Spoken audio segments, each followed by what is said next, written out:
C'est aujourd'hui une petite vidéo qui n'est pas faite pour faire de l'audience puisqu'elle ne parle de personnes de connues et de personnes qu'on va voir, qu'on va écouter. Elle parle simplement de la vie et elle parle simplement de la difficulté qu'il y a à rentrer dans un état qui finalement nous met en face de nous-mêmes et en face de la vie. C'est depuis que je suis en retraite que je me suis rendu compte de ça, que en fait, depuis le moment, pour ainsi dire, où je suis rentré, non pas en religion, mais rentré au travail, à 18 ans, à l'école normale, je suis rentré dans une sorte d'agitation perpétuelle. Je ne sais pas si tu as vu ça au cours de tes cours de physique, mais dans les cours de physique, on montre le mouvement brownien, on montre, je crois que c'est du lait, et en fait, on montre les particules qui bougent avec la température. Je crois même que Albert Einstein a eu un prix pour ça, pour avoir travaillé là-dessus. Et en fait, on est un peu pareil. Si on ne met pas un effort conscient et important à s'écarter de ce mouvement, de cette agitation, de ce fleuve de la vie, on a beaucoup de mal à percevoir qui nous sommes et on a beaucoup de mal à gérer sa vie. En fait, on est un peu comme dans un bus où on nous conduirait quelque part, mais où c'est pas nous qui tenons le volant. Et c'est ça qui se passe.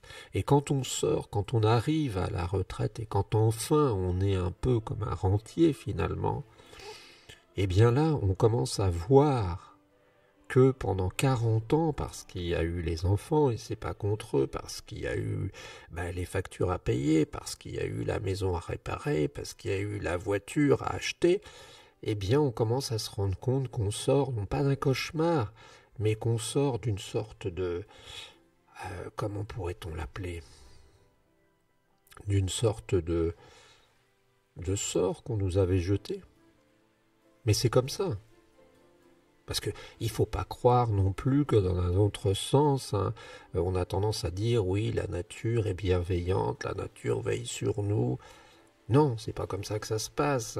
C'est vrai que je célèbre la nature, mais pour autant, la nature n'est pas si bienveillante que ça. Elle nous a pas non plus fait de cadeaux parfois. Alors certes, les grandes épidémies, tout ça, ça venait d'erreurs, beaucoup souvent d'erreurs des hommes.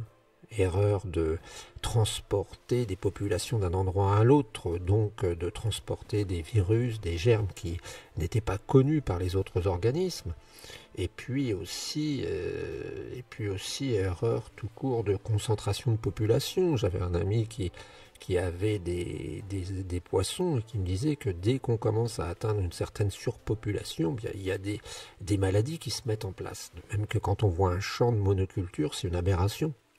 T'imagines la même plante sur 1 hectare, 10 000 mètres carrés. Quoi qu'il en soit, je me suis aperçu qu'on sortait, quand on arrivait en retraite, parce qu'on prenait du champ, parce qu'on se reculait par rapport à ça, on arrivait dans un espace différent. Et c'est un espace qui fait un peu peur, c'est un peu comme la Révolution française, quand ils se sont retrouvés, ils ont mis des jalons, ils ont écrit la Déclaration des droits de l'homme, ils se sont retrouvés à essayer de se rassurer. Ils étaient devant le vide finalement. Et l'homme a horreur du vide. Il préfère parfois un mauvais compromis que le vide. Et c'est pas évident de vivre et d'avoir besoin de réinventer sa vie. Alors la question c'est est-ce qu'on doit systématiquement se laisser happer par ce système qui nous prend et finalement qui nous conduit jusqu'à la retraite, ou est-ce qu'il faut prendre du champ? Et c'est très difficile. C'est très difficile. Ce qu'il faut savoir, c'est qu'il y a eu des époques où il y a eu ce qu'on appelle les babacools, les marginaux, les hippies. Et j'en ai vu pas mal à Goa, j'en ai vu pas mal aussi en Afrique.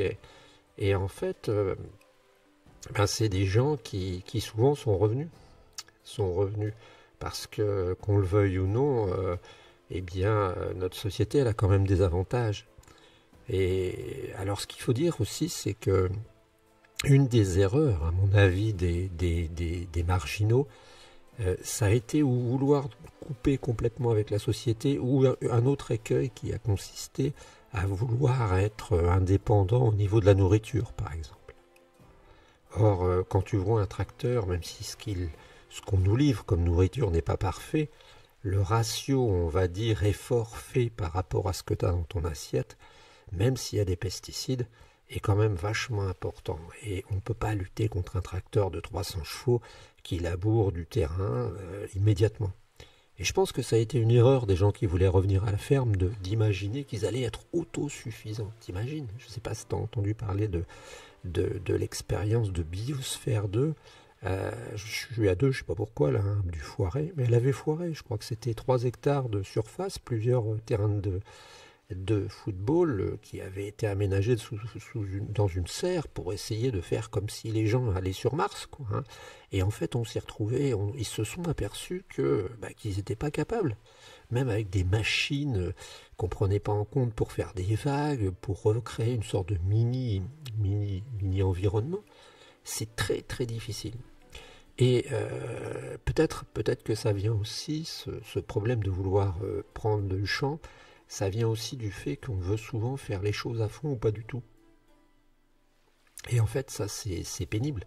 C'est pénible parce que quand on veut faire les choses à fond ou pas du tout, eh bien on n'a pas l'entre-deux.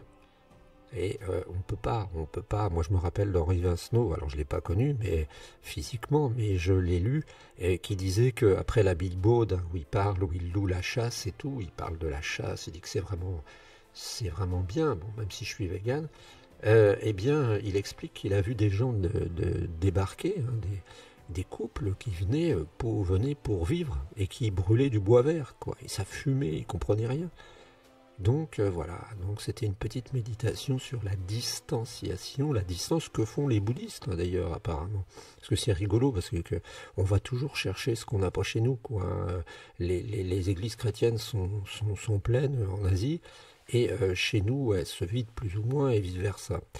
Voilà, donc prendre de la distance, c'est difficile, et ça demande un véritable effort. Un effort mental, un effort même physique, hein. Ça demande de couper son téléphone, ça demande de... Et j'ai été atterré de voir, d'apprendre qu'il y a certaines femmes particulièrement, parce que les femmes sont, on va dire, peut-être plus responsables que les hommes, qui parfois n'ont que 5 minutes à se consacrer dans la journée. Des femmes qui n'ont que 5 minutes à se consacrer dans la journée. Voilà, n'hésite pas à nous donner ton avis sur le sujet. On se retrouve très bientôt. Ciao l'ami.